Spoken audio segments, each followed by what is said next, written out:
Hello বন্ধুরা, আজকে রান্না করতে যাচ্ছি চ্যাং মাছ।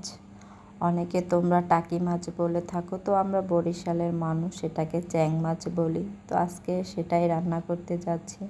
তো গ্রাম থেকে মামি শাশুড়ি ধুয়ে কুটিয়ে পাঠিয়েছে, তারপর আমি একটু সুন্দর করে ভালো মতন আবার ধুয়ে নিয়েছি। তো এখন সমস্ত মশলা আমি মাখিয়ে মাছটা রান্না করবো। এখানে আদা বাটা, পেঁয়াজ বাটা, রসুন বাটা, জিরা বাটা সব কিছু দিয়ে আমি নুন, হলুদ, মরিচ গুঁড়ো দিয়ে মেখে সমস্ত মশলা একসাথে দিয়ে মাখিয়ে রান্না করব।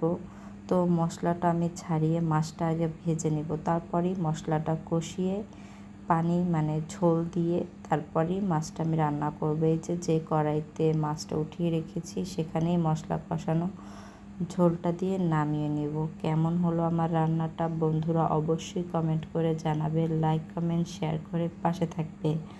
আল্লাহ হাফেজ।